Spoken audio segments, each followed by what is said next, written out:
Pentru ca să mă cunoaște, vă spun că mă cheamă Constantin Părățean Stolnici. Și m-am născut de mult în 6 iulie 1923. M-am născut în această casă, în această cameră în care sunt acum 97 de ani.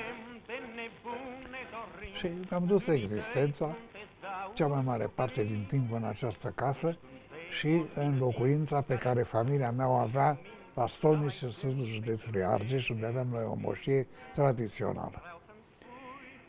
Învățământul preuniversitar, adică școala primară și liceu, le-am făcut fără frecvență. Sora mea și cu mine am fost educați de meditator, de părinții mei și examenele le dădeam oficial, așa cum erau regulamentele de pe vremea aceea, la liceul de la Pitești, care era cel de lângă moșia noastră. Așa că viața școlară n-am avut-o decât la universitate. La universitate am intrat la Facultatea de Medicină de la București, în urma un examen de admitere, cum era pe vremea aceea, în 1941, în plin război, și am terminat-o în 1949.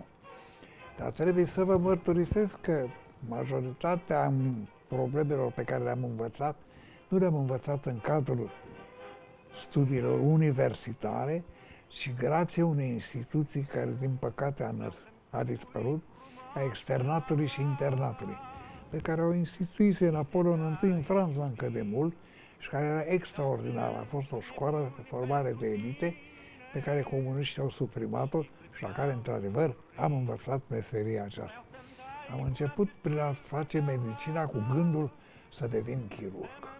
Să știți că am lucrat în servicii mari de chirurgie, am operat cu chirurgii mari ai epocii, am făcut operații foarte grele pentru că elitele medicale erau pe front și rămăseserăm noi ăștia mai mici, dar am fost captivat de profesor Nicolae Ionescu Siseș pentru neurologie și am trecut la neurologie, am făcut neuropsihiatru, specialitate pe care am dus-o până acum câteva zile. Eu am muncit în câmpul muncii, cum se spunea, am muncit activ timp de 78 de ani neîntrerupt în domeniul medicinii aplicative.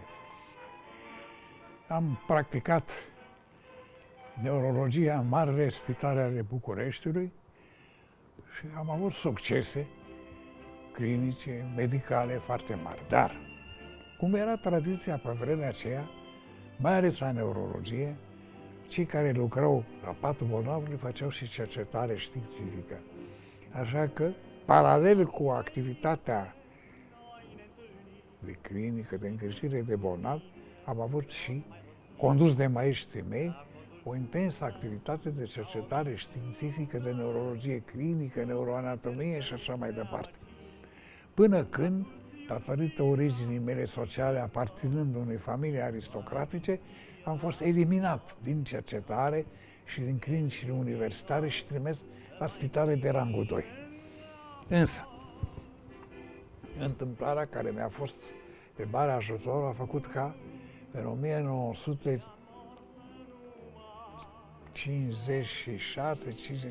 1956-57, când am fost dat afară din învățământ, deja mă angajasem într-o cercetare care era nouă pe vremea aceea și care începuse în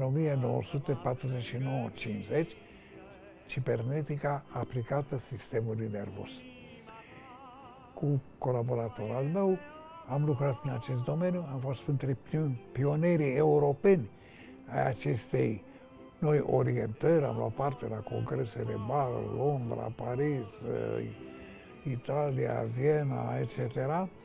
Și această cercetare puteam să o fac fără laboratoare și fără de o logistică complicată, ci mai simplă, pe care puteam să mă procur singur.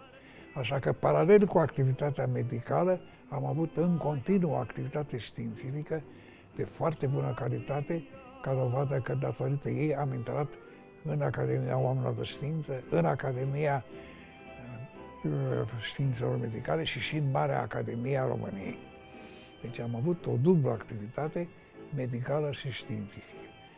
Pe lângă asta, am fost învățat de către părinții și bunicii mei, care erau oameni de cultură, din vechile generații, să am o deschidere mare către cultură. Astăzi, această deschidere către cultură este pusă în paranteză, este considerată ca o pierdere de vreme. Nu cred că este așa, mie mi-a servit foarte mult. Și atunci, paralel cu activitatea medicală, paralel cu activitatea de cercetare științifică, am avut o foarte intensă activitate culturală. Am citit mult, am făcut conferințe, am făcut lucrări științifice de istoria României, istoria medicinii, istoria bizantină. M-am ocupat și de antropologie. Și astăzi, grație acestor cercetări, deși am o vârstă destul de mare, cum am spus, conduc ca director onorific Institutul de Antropologie Francis Rainer al Academiei Române, unde nu numai prezidez ședințele științifice, dau directive, dar conduc doctorate și lucrări de postdoctorale. Dar minte cu mințiră toate celelalte. Minciună, minciună, de n-ai fi tu iubirea, n-ar avea cuvânt. Tu ești